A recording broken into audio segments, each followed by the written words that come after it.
Hello everyone, Andy here. Warhammer 40,000 Kill Team is kind of like Warhammer 40,000, but more accessible due to its smaller size and many mechanical triumphs over its larger, more bloated sibling, or Big Daddy. Recently, due to 10th edition launching, I've been binging Bricky because he's a nice chap, and it sent me back to his Every Faction in Warhammer Explained video, and I thought that was nice, so let's cover Kill Team because hey, who knew the factions in Kill Team are not always the same as the factions in Big 40k. Warhammer 40,000, whatever. So I want to take a look at each of the factions in Kill Team and tell you what their vibe is from a lore perspective, the power fantasy you'll be playing when you put them on the table, and then if their playstyle actually lives up to it. So consider this a fun bit of fluff video, or maybe a beginner's guide to which faction to get started with, or which faction to pick up next if you're already in Kill Team, balls deep if you will, but don't know where to go. As this is a beginner thingy, let's start with the basics. Kill Team is the skirmish game version of the full-scale wargame Warhammer 40k, or Warhammer 40,000, but we don't, we live short lives, we can't be saying 40,000 every time. It takes place in the same universe and uses the same models but has a completely different rule set, only copying absolute basics like how to move a model, but everything else, including the rules you need to buy, are different, and that's quite important there. Narratively, instead of following big strike forces and entire armies in demigods, we are following a single stealthy squad of folks that are performing a behind enemy lines tactical insertion or taking down a key enemy facility. We are the targeted cruise missile to 40k's citywide bombardment. And from a lore perspective, we get kind of niche and specific, For example, 40k looks at the generic Astra Militarum, which is a meat grinder where no life matters and commissars are just as likely to kill their own men as the enemy, and tomorrow's meal is today's casualty. Whereas Kill Team asks, do you mean the Vet Guard, the Kasrkin, the Imperial Navy breaches, and do you extend that to the rogue traders and Exaction Squad that might be supporting them? There's no meat grinder guard here, there's tactical operatives. There are, however, Chaos Cultists, but that's kind of a different vibe. Talk about them later. Kill Team is a different playstyle, different power fantasy, different lore, different intent, different connection, different fun. Minor note from the practical tabletop side of it as well. Yes, it is more accessible due to needing fewer models, less space, and being cheaper, but that doesn't mean it's less of a game. Inevitably, as with most skirmish games, to make it a full-fledged system, it may have kind of fewer meta rules, but actually more in the moment rules, and that's how it built its own depth. Kill Team is a fully fledged, independent game, not mini 40k. Now with that said, let's do this in major faction and alphabetical order because that's the way they're ordered in my Discord where I got this list from. Mentioning Discord, did you know I have a Discord? Well, it's just for my patrons, so, consider. How subtly noted of me. Right, is there an overall narrative to Kill Team? No. No. But kind of. So Season 1, there's no thread between the releases at all, okay? Season 2, all of the teams are in a giant space hulk, but there's no real connection between the boxes. They just take place in the same place. Now in Season 3, remember, we only have the narrative of a single box so far, but basically the space hulk we were all in during Season 2 has crash landed on a planet that is now breaking apart under the devastation that would obviously cause. There's not really anything concrete about, like, is this all leading to a final giant fight, or possibly leading into the next edition of the game where they will tie the entire 3-year life cycle into a cohesive narrative where factions have reasons to interact outside of the box they're released in. But I would guess not, because that's not really what Warhammer does. Warhammer is a big loose setting where anything is possible. Literally anything is possible thanks to warp shenanigans, right? Like, legitimately anything can happen. They don't like to restrict that. So basically, everyone is just on a planet. So we start with Imperium factions. The Imperium are the presumed, incorrectly, good guys of the setting. But they're very bad guys in truth, and really they're just the protagonists of the setting. Slightly different.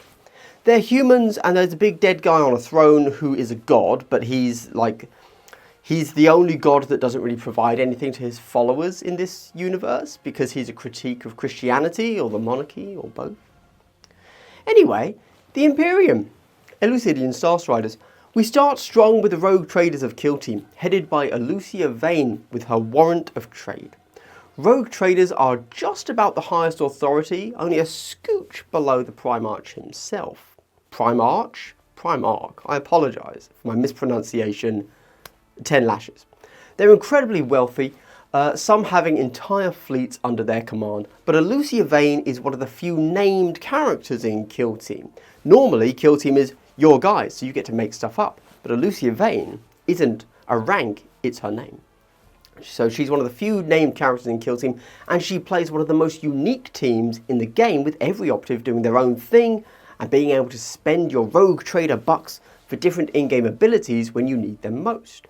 You have a bunch of weak humans that on their own don't seem like much, but when you add them plus their warrant of trade, plus most importantly their privateer support assets together, you get a potentially very powerful team, because that privateer support asset is a space laser. You are almost exclusively a ranged team, aside from your Death Cult Executioner. If the enemy closes with you, you crumble. This is very rogue tradery, this team. I legitimately think you have hidden illegal archaeotech, massive support, and can spend some of your endless money. 10-10, rogue trader. Nice. We then go to the Exaction Squad. Kill Team really does get some of the best 40k sculpts these days, and the Exaction Squad is straight bussin'. Bussin' you to jail, because they are the Adeptus Arbites. Essentially, space FBI with authority only just below that of an Inquisitor. The tier rankings are getting confusing, right? Primarch, Rogue Trader, Inquisitor, I don't know, man. Don't think about it. You are discovering clues, holding people accountable and arresting them. You want a power fantasy? These guys are all Sherlock Holmes with a riot shield and a shotgun after a particularly bad trip where Watson got shanked, so he locks himself in with the guy that did it, you know, Batman style. On the tabletop, you are all about shields and shooting into melee. Tie them up, parry them out, gun them down. Very cops. While one of your guys also runs around looking at chalk outlines, because that's kind of funny. 10-10, exactly how Space FBI should play. To the Hunter Clade. The Hunter Clade are the Adeptus Mechanicus, but only the cool guys. Not that super tall, dumb, long leg guy. He's out. It's the lads you send out for when you want some stealthy kills here. Their sole purpose is to hunt down a target and kill them, and they do it using radioactive bullets, electrified blades, and the YouTube algorithm. The Omniscience algorithm. Yes, that's right, it's the faction every content creator has to have, because just like us, they are slaves to the algorithm. But it's like super efficient and the flesh is weak and stuff, so that's cool. They're robots. They're fleshy robots. Does that make them androids? Ooh, what are they dreaming of? Essentially, they are aggressive fleshlights. On the table, they are a superb combined arms faction that can deal with anything at any range, and each turn you decide what your plan is and just make them better at that with your doctrine imperatives. However, is this how the Adeptus Mechanicus should play? No. There's nothing uniquely AdMech in this team, they're rather generic, and if you swapped the models for anything else, the team would still make as much sense. Good team, bad AdMech team. Imperial Navy Breachers. For literal decades, the fiction told of great space battles and legendary boarding actions being waged in the deep darks of these city-sized ships, and finally the models are brought to life in the Imperial Navy Breachers. These are the hardest of the hard. Why did I write that in the script? Living their lives in the void to be the best of the best at 0G close quarters combat. And does that mean they have to look like they're wearing diving suits from the 1950s? Yes, clearly, obviously. Not even a question. Why did I write it? Obviously. And when you think of super cool combat units, do you think of diving suits from the 1950s? I pray you don't. That's weird. That's weird. Anyway, whichever way you cut it, Imperial Navy breaches are for those that really like seamen. Seamen. Navy breaches, right? Seamen. On the table, the breaches are one of the top teams around, and that's all thanks to damage mitigation and double activation shenanigans with decent combined arms, but focused on shooting. Do these feel like submarine suit wearing defensive boarding action troops? Not really. Pretty generic, if I'm honest. But like, that's okay. What are they supposed to do? I've got no idea. What is that vibe? We then go to the Inquisition Agents. The Inquisitors are the ultimate authority in the universe. Or is that Rogue Traders? Whatever. The ultimate scalding hot take on the secret police that can kill you for any reason. They have the ultimate tagline, "Blessed is the mind too small for doubt." And the Inquisitor themselves need time to ponder their orbs, and so we get their lackeys here. They're a highly diverse team of freaks, thieves and zealots that will give your life in the name of a corrupt system. Rooting out corruption within the corrupt system, I'm sure. It's a very confusing job, alright? On the table, these are the least inspired models for the potentially coolest dudes around, so that's kind of lame if I'm honest. But there are so many cool proxies, it almost doesn't matter. Just don't buy the official models, buy the good models, right? And if you spent all your time in Kill Team wishing there was list building, well, this is the team for you. This team pairs up like a fine wine with Scions, Sisters of Silence, Exaction Squad, Veteran Guardsmen, Imperial Navy breaches, and the chattiest of chads, Kasrkin. So, how did I count that on? Whatever. They can work how you want them to work, and they revolve around buffs and debuffs. Do these feel like the Inquisitorial Agents of Law? No. Now, they are unique as a team, but nothing about them screams Inquisitors. They feel like a group of random dudes. They could actually be Necromunda gangers, if I'm honest. Yeah, so not exactly Inquisitorial Agents. Okay, so here's the thing. The next faction up is called Intercession. They are Space Marines, but somehow I didn't write them into my script. So I've gone away and I've come back and I've dismantled everything. So I'm going to have to raw dog this one for you off script and just without any hesitation fully explain the Adeptus Astartes both in lore and on table to you. Haven't given it any thought at all. Just hit record. Right, Adeptus Astartes are a group of warrior monks who they are taken as children from wherever they're born. They only take the strongest. However, that's not actually true. They take the toughest. And that can mean the weakest. So you don't have to be like physically strong. You just have to be... No, I'm going too into it. Okay, so they are the true defenders of humanity, the Imperium, okay? And what they do is they undergo a process by which they have all of their organs liquefied, but then they get regrown and they get added new stuff in, and like they become super tough, and it's called transhumanism. And the reason for that is because they're not really humans anymore. They still have the vestiges of humanity, or no, not humanity, that's wrong, sorry, they're evil generally, but oh, Jesus. Okay, so Space Marines, right? They're called the Angels of Death. That should tell you literally everything you need to know. They bring death upon anything that they touch. However, ostensibly, they are the strike force, they are the tip of the spear. There aren't enough of them to actually ever like have an effect and save humanity, but there's enough that they can hold things at bay for a little bit longer. But that's why you've got the Imperial... No, I'm going too far again. And they're transhumans because they aren't really, despite them looking kind of like humans and once being humans, ultimately their key flaw is that they weren't allowed to mature and grow and actually approach anything with any sense of true humanity and like and learn things. They're taken as children, as little more than teenagers, so they haven't grown up, and instead they're put through rigorous war training, brainwashed completely to, you know, like believe in the Imperium, be true and faithful to us, because otherwise they're full to chaos, right? And they also have to be completely unwavering in their devotion to saving humans, because the atrocities they're about to commit is, well, the kind of thing you make child soldiers do in real life. So I guess that tracks, and that's doable with just drugs and stuff. And let's not go too far off course. The Intercession specifically are kind of not the basic guys, that's more scouts, like scouts are in training. These are the guys that have already proved themselves, they've been given the power armor, and they are now your rank and file Space Marines. So they're still the top of the top, the best of the best, the absolute elite in the universe completely. But when it comes to Space Marines specifically, they are kind of the basic foot sloggers of that faction, but who are all incredibly elite. And then these guys, there's kind of two. There's intercessors and there's assault intercessors. So you've kind of got your two guys. You've got your ranged and you've got your melee. And certainly on the tabletop, you get to customize them a little bit with something called chapter tactics. Oh, chapters. Okay, so chapters, right?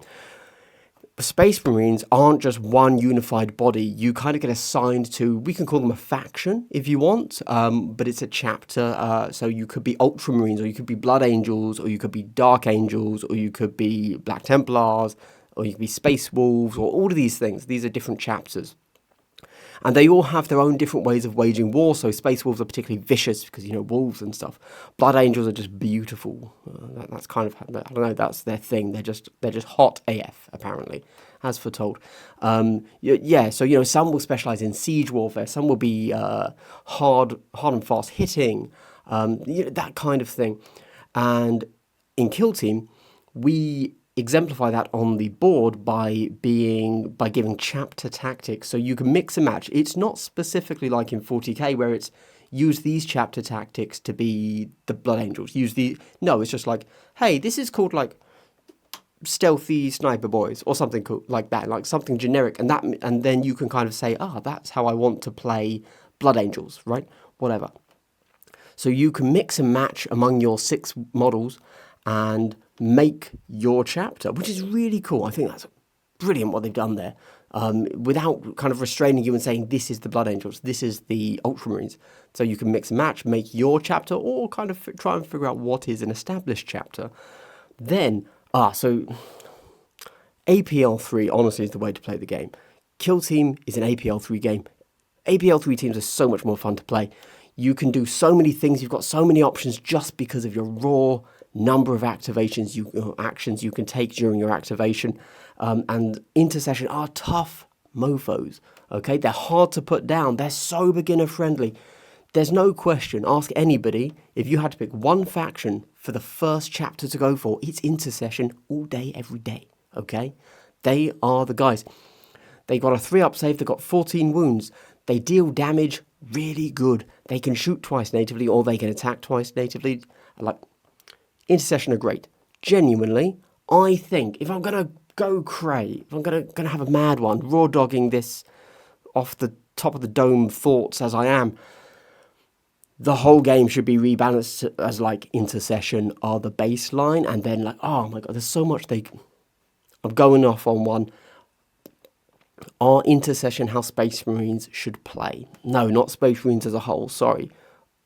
Is the Intercession Kill Team how the basic line troops of Space Marines should play? Yes, I think they're a brilliant team. I think everything about them is really good. I think they're a great beginner team. Ask anybody, they are the team that everyone has to start with. And I want to then stress further than that, for a long time, they're also top tier. They're very forgiving when you play them, and they can go the skill gap from floor to ceiling is huge. So you can start with them and you can take them all the way to top tables at tournaments. They're an absolutely brilliant team. Okay, back to the script. Kasrkin, talking of the ultimate chads, it's the Kasrkin. Kasrkin, not Kasrkin, right? Where to start, right? These guys and gals are the ultimate exemplars of Kill Team. Kasrkin are the ultimate non-Space Marine humans. They are the best of the best special forces. In lore, these guys get to go full Dragon Ball Z anime nonsense. Sorry, Dragon Ball Z anime nonsense. One guy soloed a Chaos Dreadnought. One guy hand beat a Chaos Terminator. One guy managed to not laugh at one of Commissar Khaine's jokes. And one guy even managed to not simp for the Adeptus Sororitas. A truly superhuman feat. The models are great representations of the new guard range, and although they're taller than the regular Cadians, I don't hold that against them, and they are still #short kings in their hearts.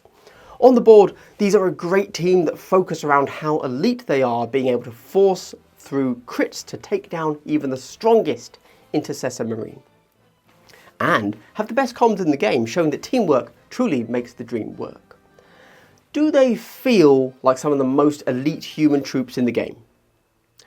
Well, yes, I think this team is spot on for how the most elite humans in the universe should feel when compared to the Space Marine and Eldar teams. Honestly perfect.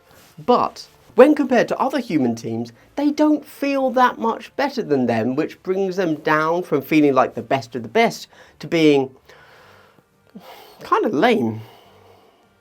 Honestly, they should have been like an 8 model team with shenanigans. But they're not. Novitiates. From the best boys to the best girls, these are the defenders of the faith. These are the recruits of the Adeptus Sororitas faction sent on their final mission, and if they return successful, they will be elevated to that sweet, sweet 3+ armor save and get an actual helmet instead of a bit of cloth. No armor, no bolt guns. How do they do it? Acts of faith, baby. These female child soldiers believe in Big Daddy so much that they actually manifest his power, which sounds a lot like what a Chaos Demon would do. But let's not dwell, right?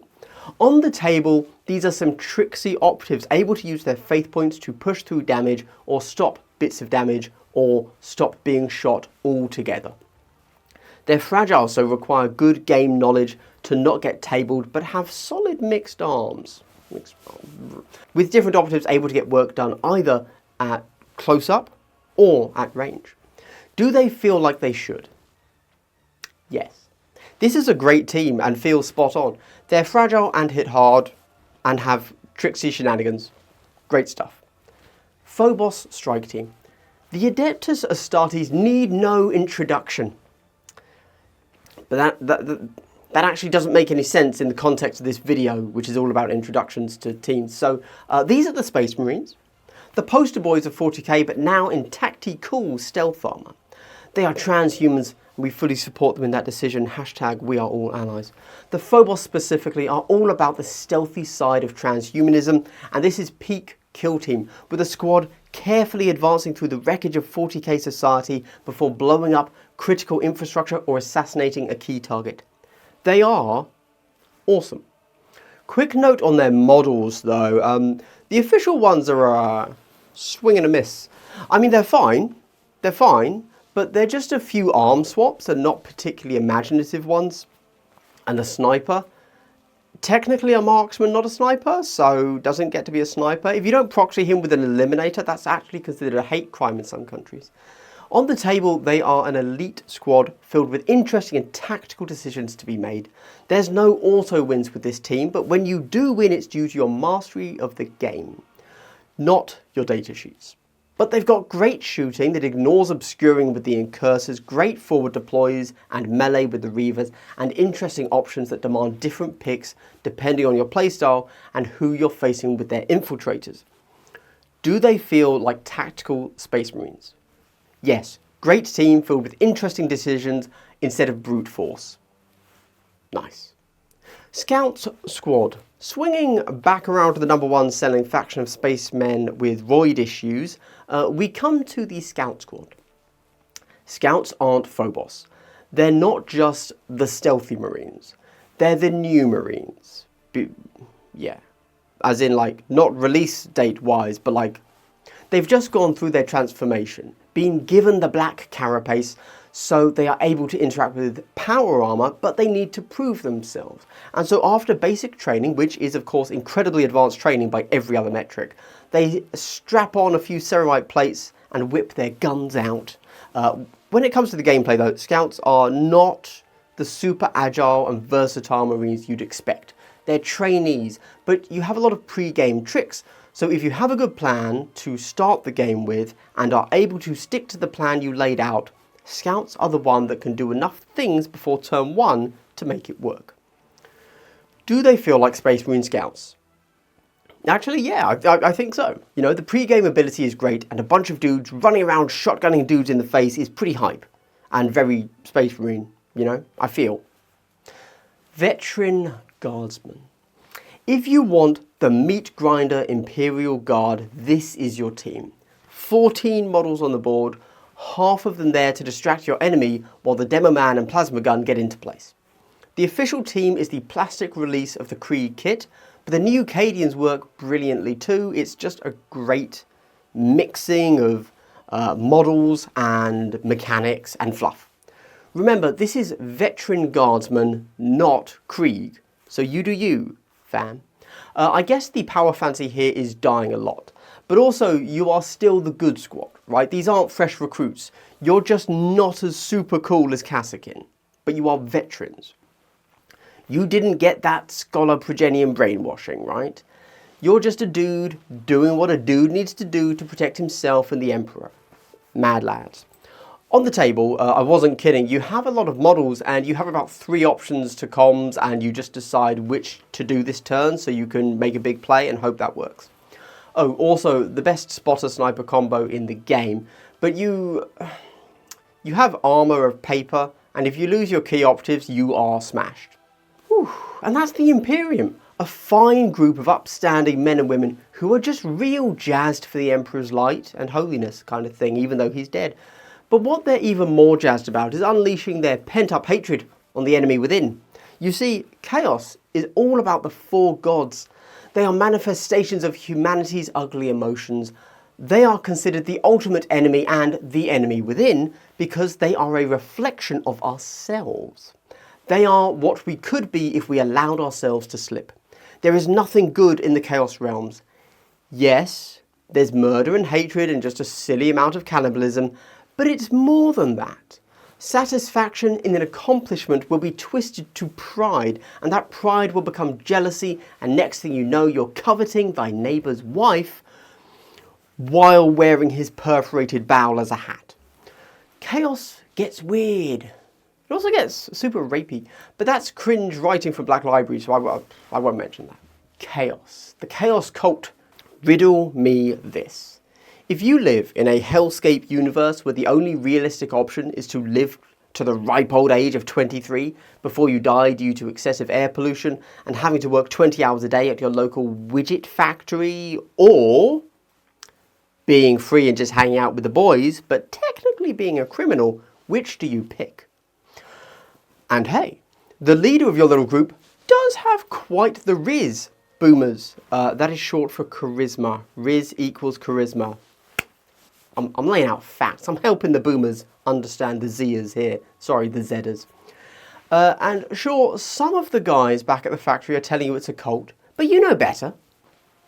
So anyway, a month later, you find yourself on your knees in front of a religious figure and you feel a deep sense of impending doom in the back of your throat. But this is 40k, so it's not that kind of mutant appendage. And next thing you know, you've become something called a torment. That's right, you've gone from chilling with the homies to committing murder and becoming something whose name is literally eternal suffering. And this is 40k, so names are pretty bloody on the nose. Yeah. Also, you've kind of found a new connection to religion in many different senses of the word.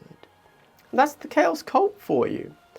On the tabletop, they have 15 models, and due to that, they are just inherently very strong.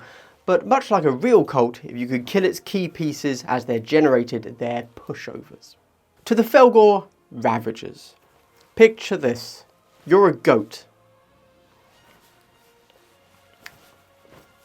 Sorry, right, I can't just meme. Okay, I've got to actually give lore, haven't I? That's the point of the video. I can't just say you're a goat. Okay, so Fellgor Ravagers are beastmen.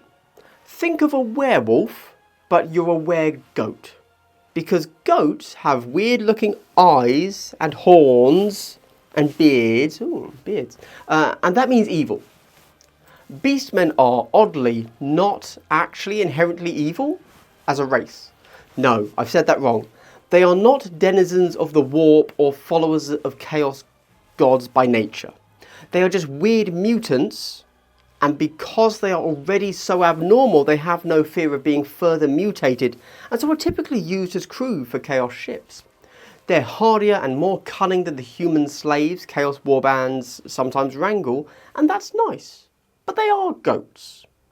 On the tabletop, they are more beasts than goats, and they charge forwards and smash stuff, and they're pretty solid. Very basic. They do one thing, and they do it well if you want a melee team. Do they feel like a team of killer goats? Yes, they're pretty damn killer goaty. Gellerpox are what you get when the Geller field goes down when you're in the warp. Oh, the warp is how you travel faster than light in this universe, but to do so you have to travel through literal hell, but you're protected by a Geller field. I assume Ross Geller from Friends. I don't know. Don't understand it. Knowing 40k lore, that was created by Magos Gellerfield, though. Lol. The Gellerpox specifically were crewmen working in the lower depths of the same ship as the dastardly Elucidian Starstriders. Crewmen turned into lumbering brutes, and pests turned into freaky looking things that are now big enough you'd feel morally obligated to take them outside the house instead of just killing them like I do with any spider. Spiders are terrifying enough. Technically, they are mutants, not demons, but it's good to know how blurry that line can get when you are looking at this team, right?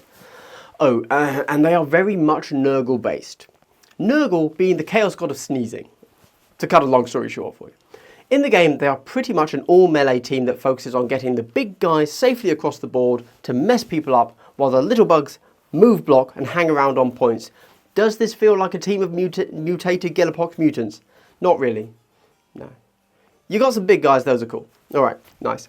Legionaries are the Chaos Space Marines. If you know Space Marines, then these guys are them, but edgelords. Or in some cases, actually less edgy, because that's 40k. You know, that's just 40k being 40k, when super evil factions can still technically be good. I'm getting off track. Alright, Chaos Space Marines are traditionally the Space Marines that sided with Horus over the Emperor 10,000 years ago, or whenever.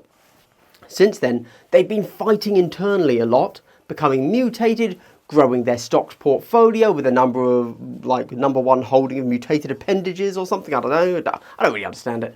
Chaos has a real thing for mutant appendages, that's all I'm saying. Yeah, there's not really much to add here. Your Space Marines, but extra bad. You probably own slaves, you probably eat human flesh.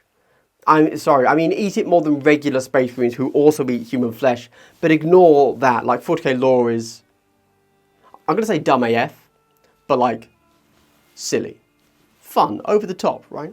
However, there are also renegades if you prefer a more grey Jedi than Sith, if you will. You simply are not loyalists, so it's relatively common to see warbands that had nothing to do with the Horus Heresy, but saw how corrupt the Imperium is, and so have begun their first tour as a solo artist, if that's more your vibe. On the tabletop, this is a very melee-focused team, but has access to a plasma, so you'll always have that threat on the board too. They're Marines, so they're elite, and they're durable, and they hit things hard. They're more nuanced than Intercession, but have just as much potential. They have the cool concept of marks of chaos, so you can build a few interesting lists using your roster as you devote your chaps to Khorne or Tzeentch or Nurgle. Mainly Nurgle, because whatever you say, damage reduction is still king in this game. The Blooded. These aren't the unwashed masses of filth that make up the Chaos Cults, alright? These guys and gals have pedigree. They did their training in the Imperial Guard. They earned those stripes. And then they chickened out. Maybe because their commissar was pushing them into a suicide charge. Maybe because they're lame. Who knows? Either way, paint them yellow because they're cowards. No, sorry. Either way, they are now being pushed into suicide charges by the Chaos Gods, so good decision-making skills from the Blooded. The Traitor Guard have swapped allegiance, and in return for extra bodies, they get interesting melee options and the blessings of the Dark Gods. In-game, like all regular humans, you're a fragile team. But this time, when you die, you get a little bit of polish in the form of a Blooded token that can empower the next guy in the line, you know? You also have a little bit of list building options because you can take Corrupted Ogryn and Commissar, which are super cool. The Ogryn is almost always a take, the Commissar almost always not a take. These guys kind of suck, but the Blooded token giving you an auto-retain allows you to put out damage exactly where you need it, and auto-retains are insane in this game. To be honest with you, yeah, hype. Do they feel like a bunch of Traitor Guards? Yes. Actually, I think this is a very well done thematic team. Cool. Warp Coven. The ultimate cult of duplicity, and oh boy are they as confusing as they should be as disciples of Tzeentch. Sorcerers, Rubric Marines and Zangors make up your ranks. Tzeentch is all about trickery and deception, which are synonyms, and therefore very Tzeentch of me to imply those were different things. Sorcerers are flesh and blood marines. Rubrics are literally just warp dust trapped inside a suit of armour. And Zangors are mutants with swords. They're beastmen, but like blue, because it's Tzeentch. The power fantasy here is confusing your opponent, and these guys do a great job of it, as you have so many options with list building and psychic power gifting that you really can just get a bit crazy with it, you know? And they play that role well on the tabletop with lots of options and cool sorcerers. If you like Thousand Suns from 40k, these are a great extension of them. Your sorcerers are your key units. Keep them alive and you'll do fine. And that's the Forces of Chaos neatly laid out for you. A twisted lot, but between all of them you can play whichever fluffy flavour you want of Chaos and also whichever crunchy mechanical style you want. You can play the humans or the marines or the mutants. Talking of mutants, let's look at our final super faction, the XENOS. Finally, we get to what could proverbially be called my jam. The XENOS are the other in 40k. These are, to me, the truly sci-fi factions, just in case you forgot this is actually a sci-fi universe. The Imperium are a comedy take on how bad humans can be, and then Chaos are a comedy take on how bad humans can be. Riveting stuff, but XENOS are everything else that isn't human. Now look, I'm not saying they're unique. I mean, quick summary, they're space elves, space dwarves, space robots, space orcs, but I don't know, I still think that's cooler than Spaceman. XENOS. Blades of Khaine. The Asuryani are so numerous in Kill Team because they are a race of naturally graceful and therefore great at stealth beings. And of course, Kill Team is all about the stealthy operatives, hence there's so many. Which is ironic because they're a dying race with not enough of them alive anymore to continue living. More about elves in the next faction, but right now we need to discuss aspect warriors. You see, a very long time ago, the Eldar were getting a bit raunchy and birthed the Chaos God, and that was, to be clear, a bad thing. A long time later, we end up with the Craftworld Eldar who, naturally being a group of depraved, sinful heathens, decided to clamp down on that natural instinct of all elves by creating a religion focused around self-deprivation, and to do this they devote their life to a single cause, a path. They believe that only through this intense Zen meditation and focus they can stave off their eventual death at the hands of their own creation, Slaanesh. So, they're warrior monks, so are Space Marines. They're warrior monks, and when you get several of these warrior monks all in a room together, they go ham. AKA form an elite squad of cool chaps, chapesses and chap-I. Now on the tabletop, this is a classic Eldar team, very glass cannon. You've got APL 3 on everyone though, you've got good melee though, but only 8 wounds on 8 bodies. Blades of Khaine live or die based on remembering to use all of your aspect techniques. In the grand scheme of things, you're playing these for the cool aspect warrior fluff because they sit in an odd middle ground in the Eldar range, to be honest with you. But do they feel like aspect warriors? I guess. Yeah, it's close. It's close. I would have liked to have seen a bit more of a stats discrepancy between the different aspects. Corsair Voidscarred. The Asuryani are elves in space, and in Kill Team they become the Corsair Voidscarred. You see, the Asuryani split into 2 main factions, right? The Aeldari or Craftworld Eldar and the Drukhari or Dark Eldar. Basically, the good elves and the bad elves. They're elves, so they're all depressed about the decline of their race, and one deals with it by trying to continue to save the universe from chaos, while another deals with it by raiding human cities and making furniture out of flayed humans that, to be clear, are kept alive eternally.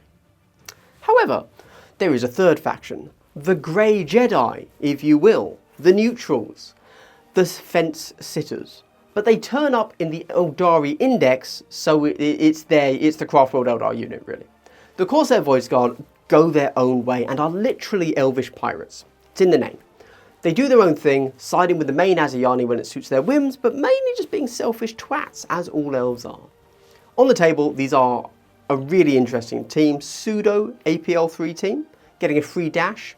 You're fast and you're swashbuckling pirate elf, so you have a bit of long range support and psychic, but mainly you want to get to within 6 inches of your enemy and blow your huge elvish load all in their face with your hot pistols, or go in for the kill with everyone having power swords, which is really cool.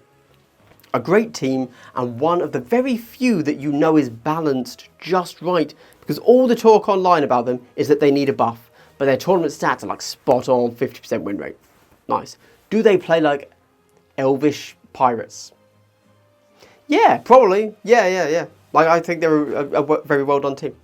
Hand of the Archon. Talking of those eternally tortured living human furniture elves, it's the Drukhari's team.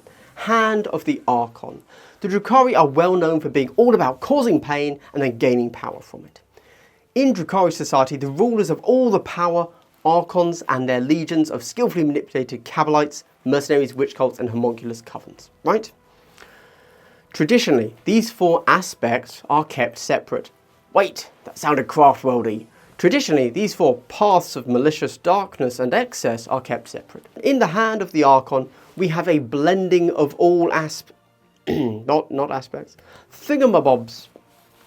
We have the mercenary in the Sky Splinter Assassin, who is actually a scourge. Some of the richest denizens of Camorra who pay to have extreme body mods and have the best armour and weaponry. We have the homunculus coven in the Flayer, who is just straight up a rack. And the Elixicant, who is a homunculus in training, mixing up his poisons like a happy little guy. The witch covens get what is just a witch, pretty much, in the Crimson Duelist, with her razor flails and desire to show off to everyone else like any true gladiator would get off to. Except, and I must stress this, while all of these different paths are always shown in 40k as being very separate and never the twain shall meet sort of vibe, in here, they are all called out as being Cabalites. It's all new lore, baby. I don't know what to tell you. In fairness, 40k is so vast and, I'm going to say dumb again, but we mean silly fun. Literally anything is possible. The warp. But really, the Drukhari fandom should be hyped for this new lore drop, or do what most fandoms do when they get lore they don't like and just ignore it. Yeah. On the table, you have access to super strong ranged weaponry and acceptable melee, but also the jankiest poison grenade of them all. Like, they're a solid team that can be very fragile, as elves typically are, and their power from pain is an interesting if flawed mechanic that forces an aggressive playstyle, or the team can't be played at its full potential sort of thing, which also means you'll have better and worse matchups depending on how many models you get to kill. 4 enemies on the board will naturally be a tougher matchup than 15. Not an easy faction to play, but a potentially very rewarding one. Do they feel like Drukhari? Yes. 2 thumbs up. There you go. They got the 2 thumbs up from Glass Half Dead. Hearthkin Salvagers, it's the Short Kings themselves, it's the Leagues of Votann, bringing a modification of their standard Hearthkin warriors to the table in the form of some looty boys, the Hearthkin Salvagers. The Leagues of Votann are in some ways one of the most normal factions out there. They're just some dwarves hanging out, gathering resources and knowledge, and just trying to get through life as a collective of unionized capitalist asteroid miners that will call a money-fueled jihad on anyone who wastes their resources or says mean words to them. Due to huge and wild retcons, they are the most technologically advanced race out there, being a generally forward-thinking race that places heavy emphasis on expansion and exploration, honouring the old ways but not being restricted by them into the stagnation of the Imperium. If you like the Leagues in 40k, this is them, but with a bit more personality perhaps. One dude has knuckle dusters. One has a jump pack. What more could you possibly want? On the table, they're slow and shockingly unhardy for dwarves, but that's fine, because when they die you get to put grudge tokens on things, and if the concept of a Book of Grudges doesn't tickle you, you shouldn't be playing this faction. Be bitter, hold grudges, be a petty little bitch just like a dwarf. Do they feel like dwarves? Yeah, they do. Purely because of grudges. I love grudges. I like to make fun of them, but I also just love the concept of grudge taking. Talking of petty, we come to the Necrons, Egyptian space robots who were once the strongest force in the galaxy until they got like entire race cancer, and to combat that decided to do an entire race unaliving. Quite how they were able to control time and black holes and stars but not cure cancer, nobody knows. The warp, I don't know.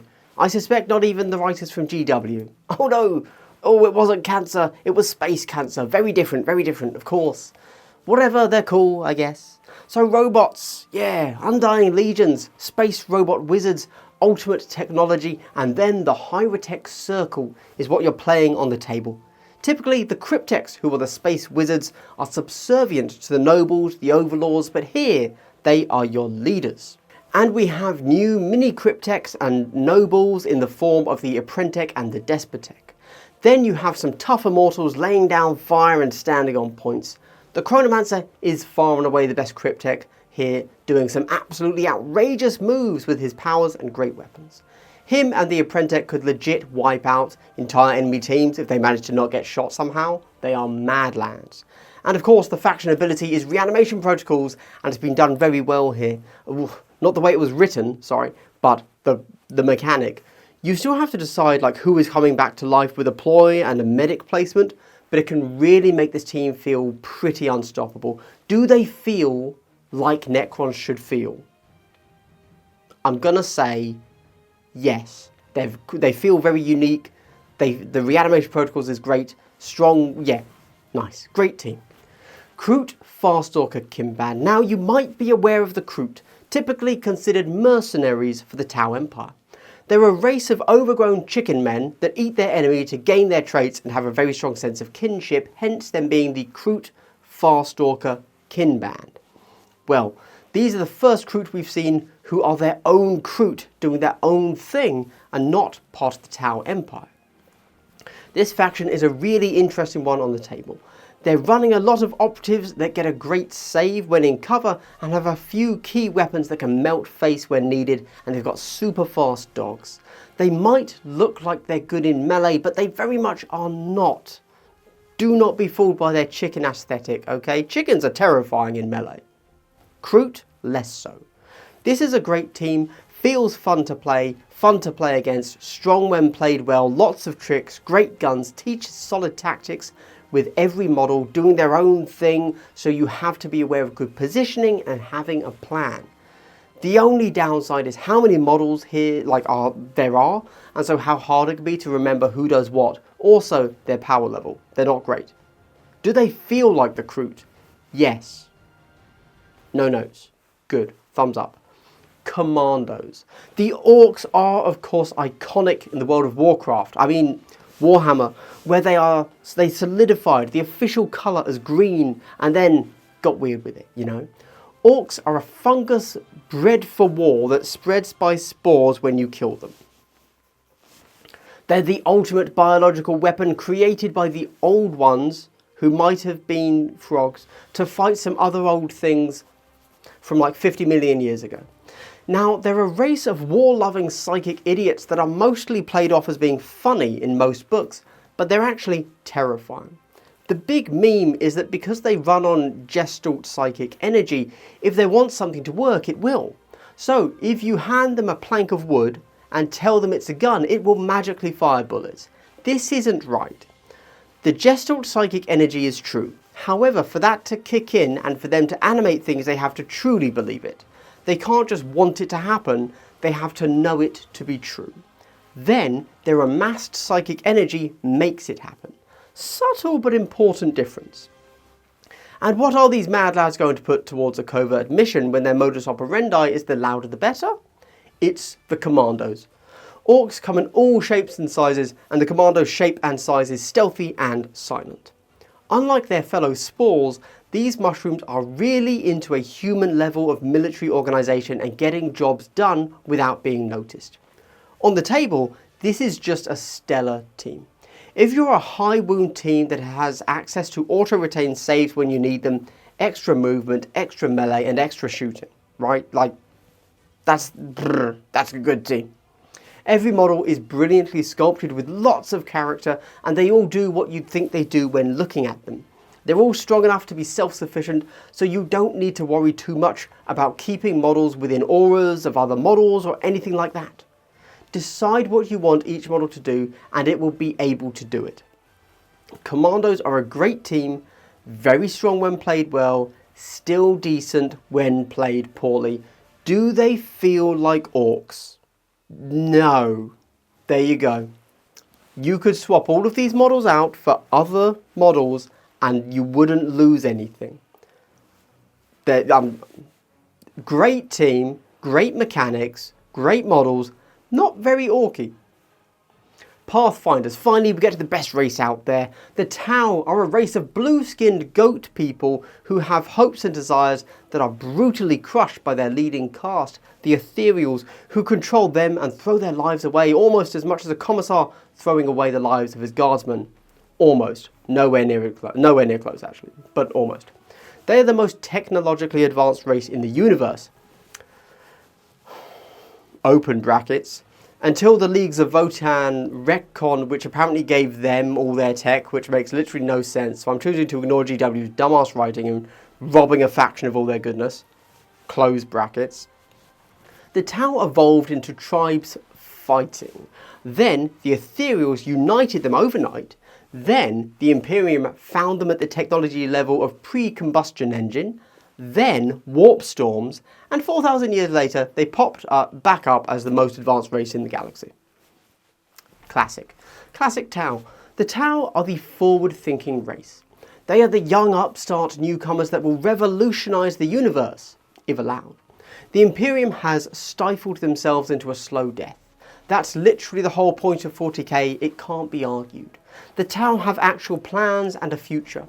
Every day they invent new tech, but they're young and small and they just need a little bit longer of not being wrecked by literally any other faction. And they have the power to beat anything else out there. They will get there. They alone could beat the Tyranids, the Orcs, the Necrons. They just need like another 4,000 years or something. So it's never going to get it.